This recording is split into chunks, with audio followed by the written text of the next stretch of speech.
أعزائي طلاب الصف الأول الإعدادي، معادنا دلوقتي مع أول درس في الترم الثاني. أتمنى تكونوا مستعدين، وزي ما سمعتوني في الفيديو اللي قبل كده بقول لكم انسى القديم ونبتدي من أول وجديد.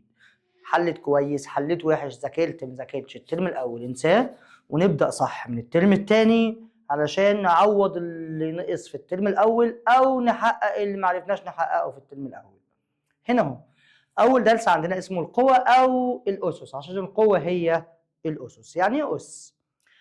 قال لي الأس ده بيعبر عن عدد مرات ضرب العدد في نفسه. يعني لما أكتب 2 أس 3 معناها إن الاتنين دي مضروبة في نفسها 3 مرات.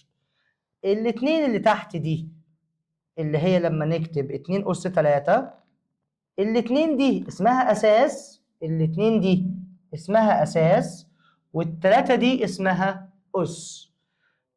الاتنين اللي تحت دي اسمها أساس والتلاتة دي اسمها أس، ودي معناها إن الاتنين مضروبة في نفسها 3 مرات. يبقى الأول تتقري 2 أس 3، الاتنين أساس والتلاتة أس، ودي معناها 2 في 2 في 2 يعني بتساوي 8. يعني بيقول لي اكتب كل ما يلي باستخدام الأسس. هنا الاتنين مضروبة في نفسها كم مرة؟ 1 2 3 4 5، يبقى دي أصلها 2 أس 5. طيب هنا اهو سالب إكس في سالب إكس في سالب إكس، يبقى هو سالب إكس مضروب في نفسه كم مرة؟ السالب إكس مضروب في نفسه 3 مرات، يبقى سالب إكس أس 3. 3 في 3 في ايه في ايه؟ في 3 في 3. الاول التلاتات لوحدهم كام؟ 3 1 2 3 4، يبقى 3 اس 4 في الايه مضروب مرتين يبقى ايه اس 2، وينفع نكتبها 3 اس 4 ايه اس 2 على طول من غير علامة في. 2 على 5 في 2 على 5 4 مرات، يبقى 2 على 5 اس 4. سالب 7 في سالب 7 3 مرات، يبقى سالب 7 اس 3. نص في نص 4 مرات، يبقى نص أس 4. الموضوع سهل ولذيذ وماشي معانا، الدرس سهل ومفهوش أي مشكلة. هنفتكر بس حاجة مهمة دلوقتي قوي اللي هي الأعداد الأولية.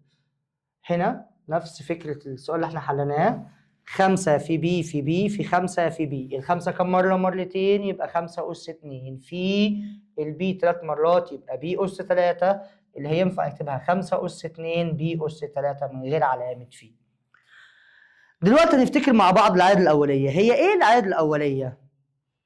قال لي الأعداد الأولية هي الأعداد اللي ما ينفعش نقسمها على أي عدد نهائي غير نفسها والواحد. ما ينفعش أقسمها على أي حاجة تانية، وعشان كده بنقول الأعداد الأولية هي الأعداد اللي لها عاملين فقط، نفسها والواحد. ما ينفعش أقسمها على حاجة تانية، والواحد مش أولي. ليه؟ عشان ما يتقسمش غير على نفسه بس. الواحد هو نفسه فما نسموهوش أولي.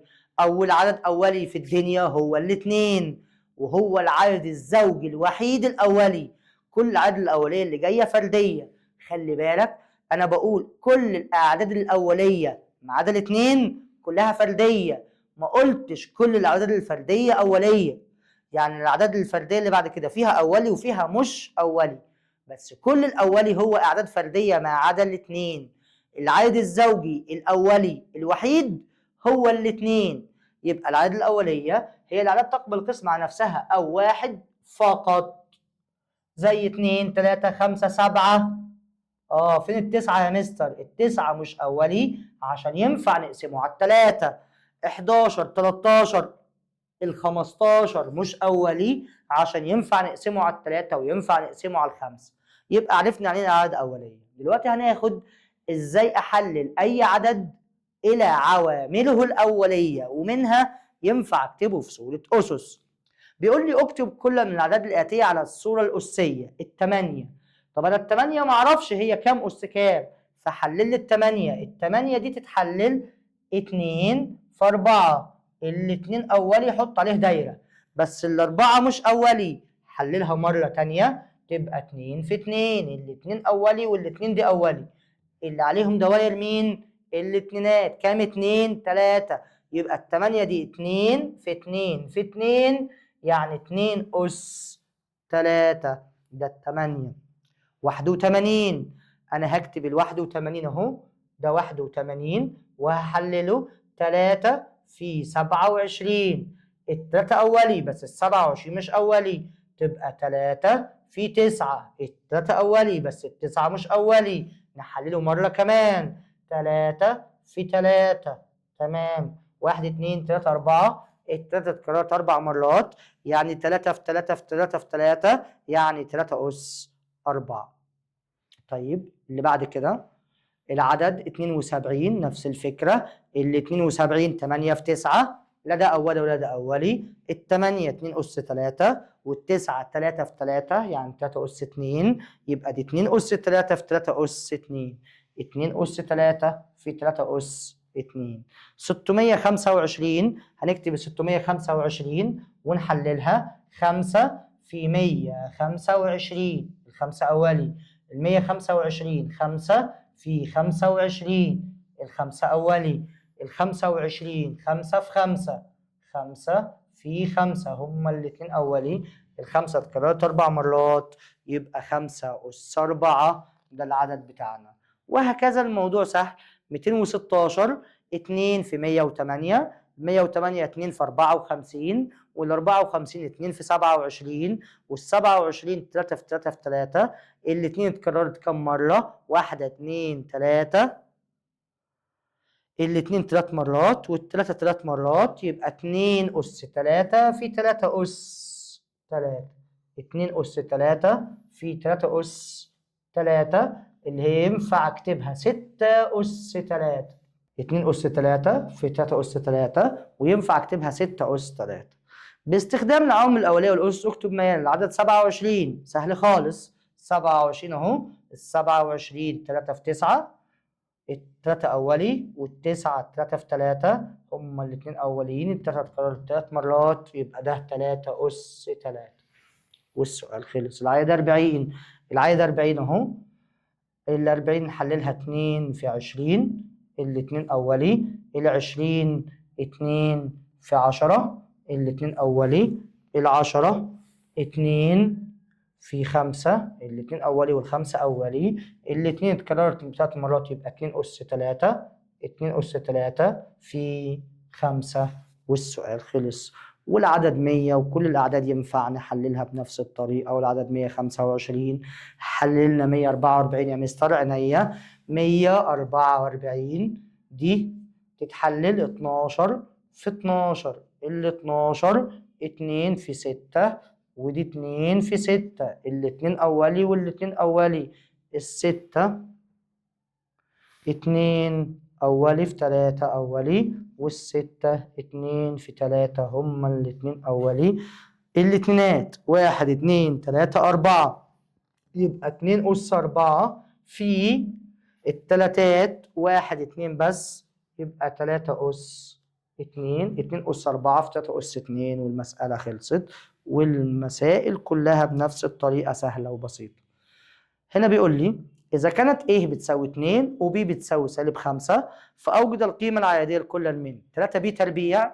يبقى 3 في الB بكام؟ -5. يعني إيه B تربيع؟ يعني B في B يعني -5 في -5.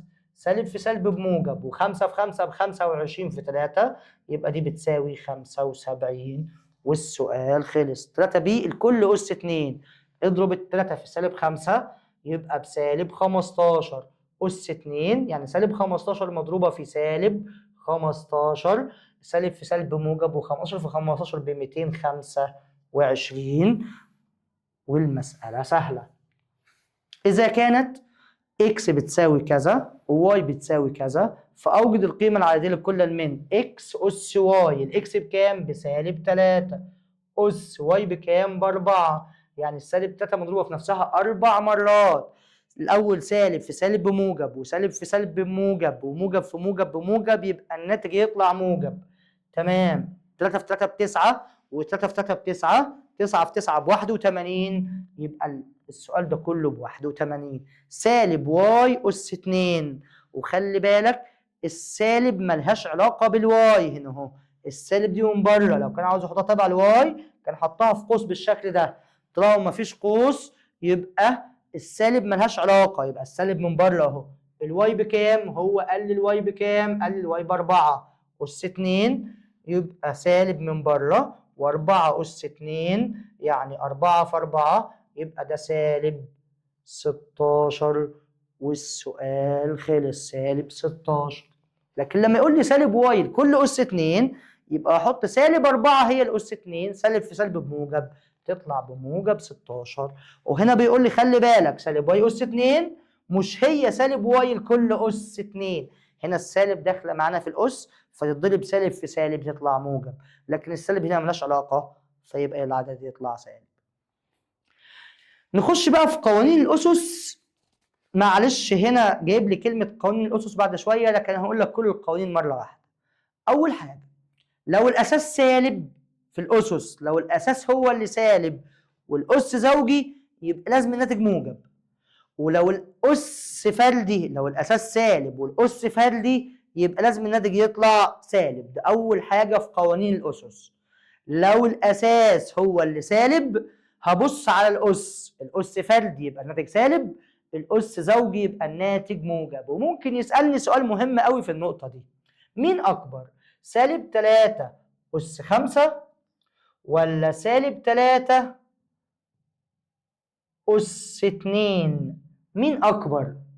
هنا في الحالتين الأساس سالب، خلي بالك ده الأساس سالب وأسه فردي يبقى الناتج يطلع سالب، والأساس سالب والأس زوجي يبقى الناتج يطلع موجب من غير ما نجيب نواتج. دايما الموجب أكبر من السالب، فخلي بالي من النقطة دي كويس قوي.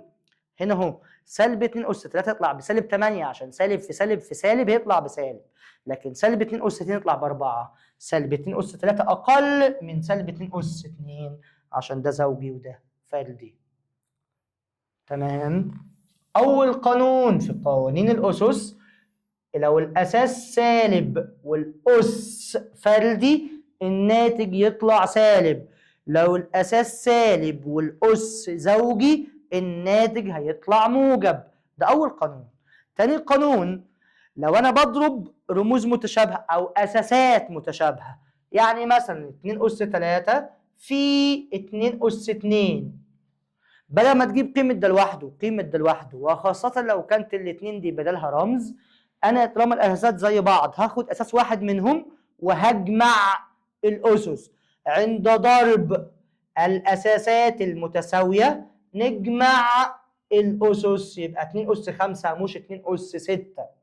عند ضرب الأساسات المتساوية نجمع الأسس. القانون رقم 3،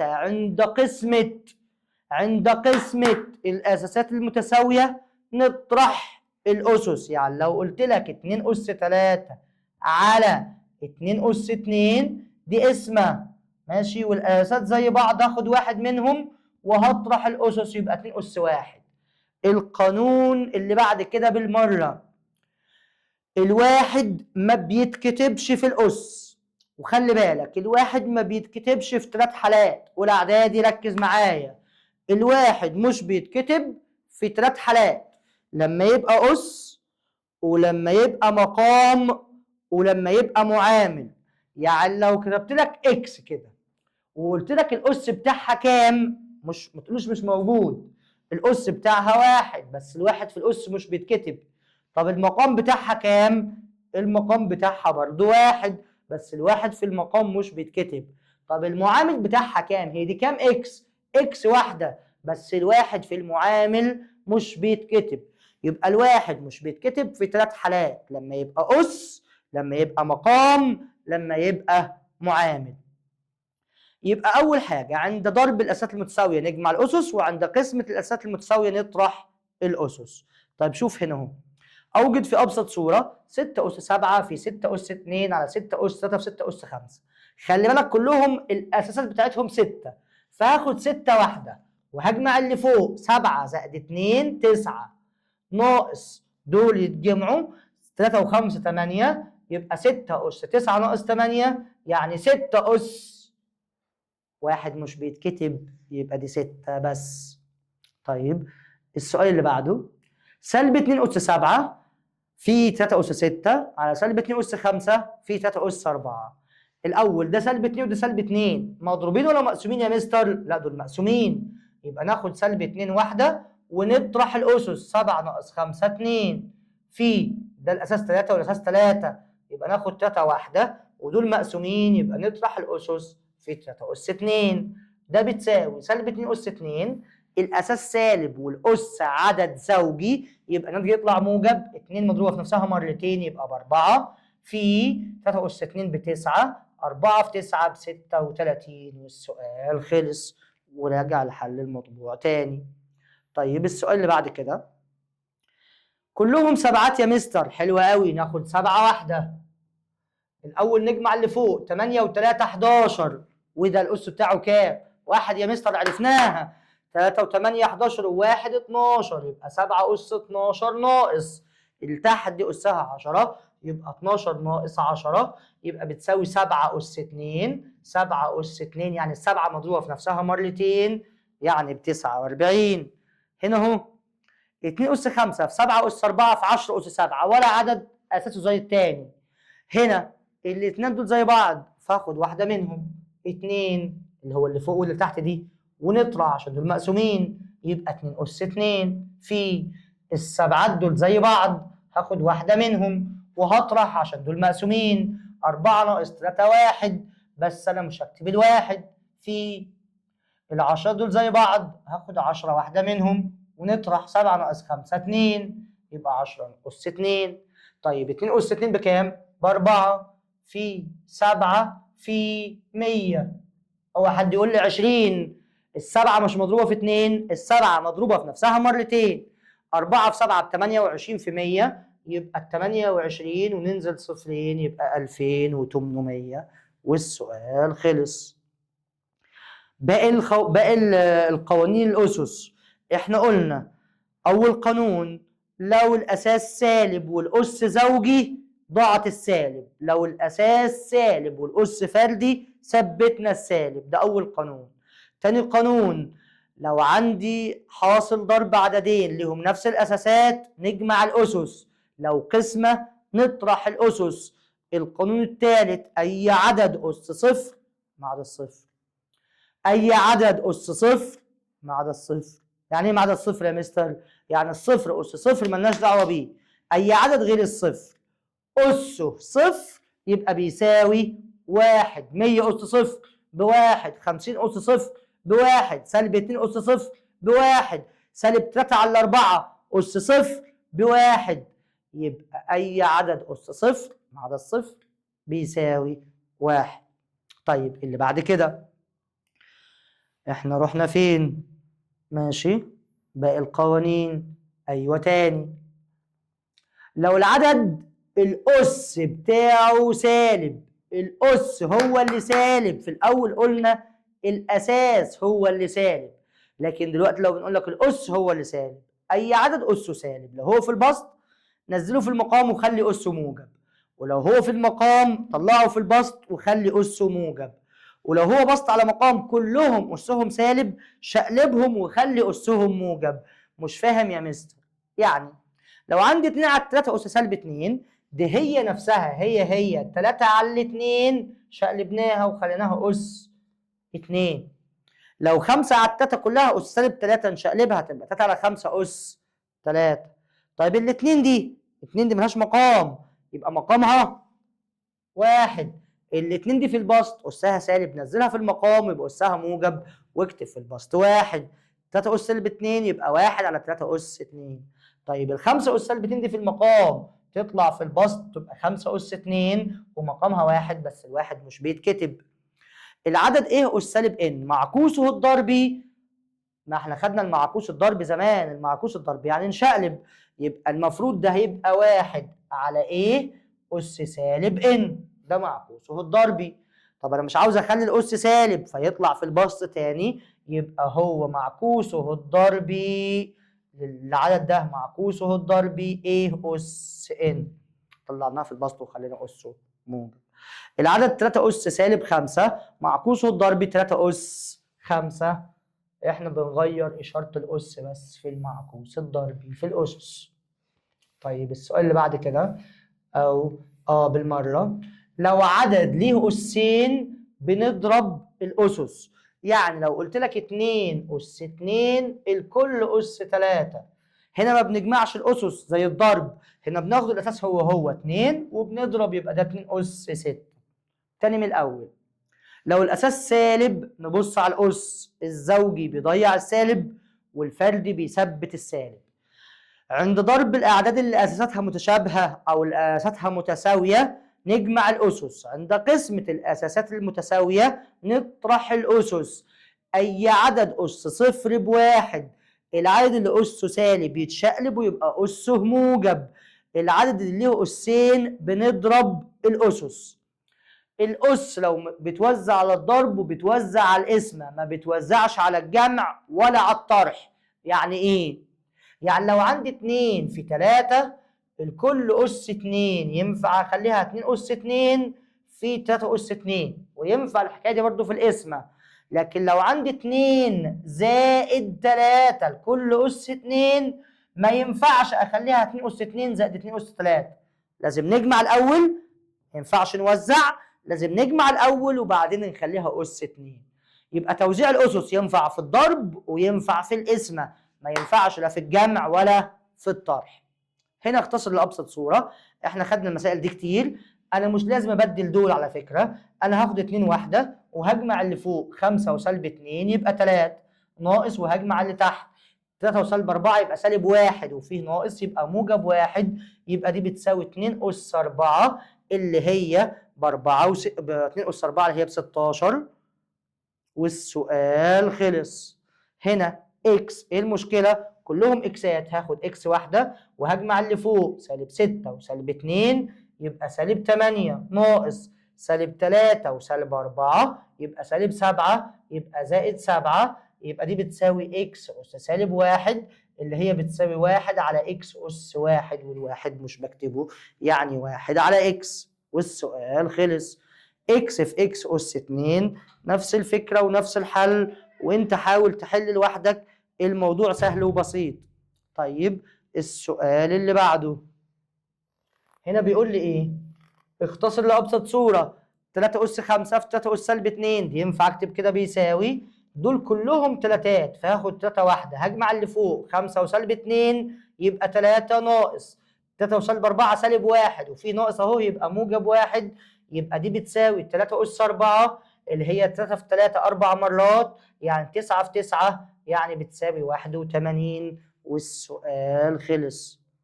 هنا اهو كلهم اتنينات، يبقى هاخد 2 واحدة وهجمع 2 زائد 6 8 ناقص 3 زائد 4 7، 8 ناقص 7 بيساوي 2 أس 1، والواحد مش بيتكتب يعني بتساوي 2. اللي بعده اكس أس 6 في كلهم اكسات، هاخد اكس واحدة 6 و2 8 ناقص 3 و4 7، 8 ناقص 7 1 يبقى اكس أس 1 يعني اكس بس الواحد مش بيتكتب.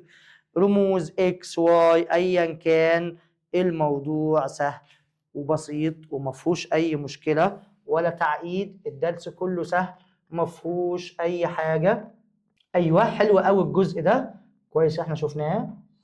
خلي بالك، ضعف العدد يعني نضربه في 2، ونص العدد يعني اقسمه على 2، تلت العدد يعني اضربه في تلت او اقسمه على 3، 3 امثال يعني نضربه في 3. فنشوف هنا لو قال لي ضعف العدد 2 اس 10، 2 اس 10 انا عاوز ضعفه يبقى نضربه في 2.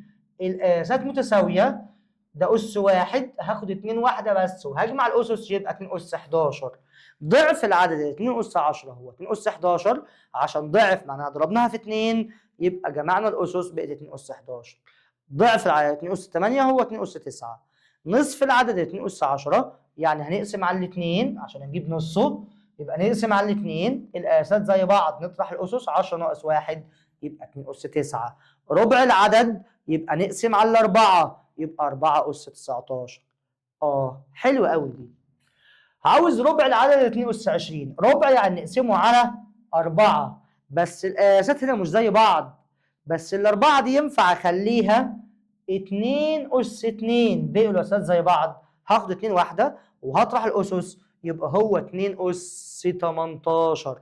تلت يعني اقسم على 3 يبقى 3 اس 8، تلت 3 أس إكس، تلت يعني هنقسمه على 3 هنطرح يبقى 3 أس إكس ناقص 1، ضعف يبقى هنزود 1 يبقى 2 أس إكس زائد 1. الدرس خلص، أتمنى تكونوا فاهمين ومركزين معايا. الواجب انت حله مع نفسك، والحصه اللي جايه هننزله الحل مع بعضه. خلي بالك الواجب ده هو اهم اسئله المعاصر، كل الافكار اللي في المعاصر بس هنا مختصرها لك. انت برضو ينفع تحل الواجب ده، بس ينفع تحل واجب المعاصر. واي سؤال واقف معاك ابعت لي في التعليقات او ابعت لي في الواتساب. والسلام عليكم.